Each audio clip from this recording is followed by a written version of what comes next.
اللہ کریم کا قول ہے الصلاۃ، نماز قائم کرو، نماز قائم کرو۔ کیوں؟ فرمایا ان الصلاۃ تنہی عن الفحشاء والمنکر، اللہ فرماتا ہے کیونکہ نماز بے حیائی اور برے کاموں سے روکتی ہے۔ اللہ تعالیٰ نے نماز کو ہر مومن پہ جو ہے فرض قرار دیا، اور فرض وہ ہے کسی بھی حال میں وہ آپ نے کرنا ہے۔ حضرت عیسیٰ علیہ السلام دریا کے کنارے جا رہے تھے، آپ نے ایک جگہ دیکھا کہ ایک جانور سفید رنگ کا دریا کے کنارے پر دلدل اور کیچڑ میں غوطہ لگا رہا ہے، اور اس کے بعد اس میں لت پت ہو رہا ہے، یعنی پوری گندگی اس پہ لگ رہی ہے، سفید کلر کا جانور ہے، اور اس کے بعد وہ بازو میں ہی دریا تھی، دریا میں غوطہ لگاتا ہے اور پھر صاف ستھرا ہو جاتا ہے۔ وہ جانور پھر کیچڑ میں آیا اور خوب لت پت ہوا، پھر نکلا اور گہرے پانی میں جا کر غوطہ لگایا تو وہ بالکل صاف ہو گیا۔ اسی طریقے سے 5 دفعہ اس نے یوں ہی کیا۔ حضرت عیسیٰ علیہ السلام کو بڑا تعجب ہوا کہ یہ جانور کیا کرتا ہے، یہ کیا کر رہا ہے۔ جبرائیل امین علیہ السلام نے حاضر ہو کے عرض کی، اے اللہ کے نبی، یہ جانور آپ کے حبیب محمد مصطفیٰ صلی اللہ تعالیٰ علیہ وسلم کی امت کی شان و عظمت بتاتا ہے۔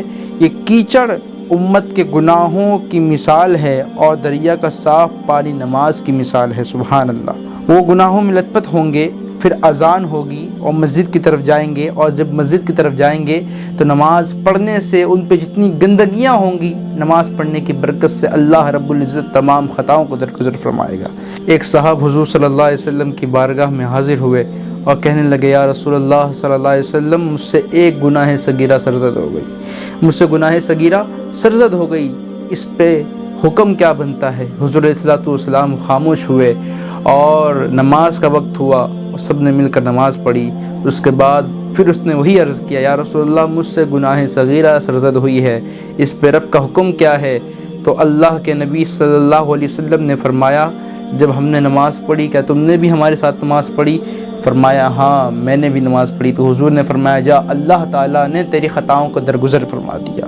جیسا کہ ابھی میں نے واقعہ بیان کیا، جیسا بندہ گناہوں کی طرف ہوتا ہے، گناہ کی دلدل میں ڈوب جاتا ہے، اور جس طریقے سے مؤذن پکارتا ہے حی علی الفلاح حی علی الصلاح، اسی وقت وہ فوراً مسجد کی طرف جاتا ہے تو اور جب نماز پڑھتا ہے خشوع و خضوع کے ساتھ، تو اللہ رب العزت اس کی نماز کی بدولت اس کے تمام گناہوں کو معاف فرما دیتا ہے۔ سبحان اللہ۔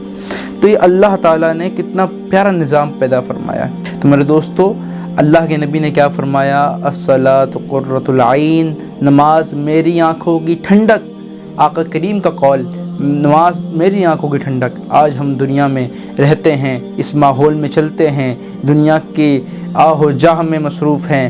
ہر بندہ مومن چاہتا ہے کہ اس کا رب اور اس کا رسول، وہ جس کا امتی ہے، وہ اس سے راضی ہو جائے۔ تو ہم راضی کرنے والے کام کرتے ہیں، کبھی درود پاک پڑھ کر راضی کرنے کی کوشش کرتے ہیں، تو کبھی فلاں کام کر کے حضور کو راضی کرنے کی کوشش کرتے ہیں، کبھی دربار رسالت میں حاضر ہو کر راضی کرنے کی کوشش کرتے ہیں۔ مگر میرے نبی نے فرمایا الصلاۃ قرۃ العین، فرمایا نماز میری آنکھوں کی ٹھنڈک ہے۔ تو اگر آپ نماز پڑھیں 5 وقت کی، تو آپ نے حضور علیہ الصلوۃ والسلام کی آنکھوں میں ٹھنڈک پہنچایا۔ اور بندہ مومن، اور ایسا کوئی بندہ نہیں ہو سکتا جو نبی کی آنکھوں میں ٹھنڈک پہنچانے کی کوشش نہ کرے۔ تو ہم اور آپ سب کو چاہیے کہ نماز پڑھ کر کے حضور کی آنکھوں میں ٹھنڈک پہنچائے۔ آقا فرماتے ہیں الصلاۃ عماد الدین، جو دین کا ستون کیا ہے بھائی؟ نماز ہے۔ تو نماز بنیاد ہے۔ جب بیسمنٹ آپ کی مضبوط نہیں ہوگی تو آپ اس پہ بلڈنگ چڑھائیں تو پھر گر جائے گی۔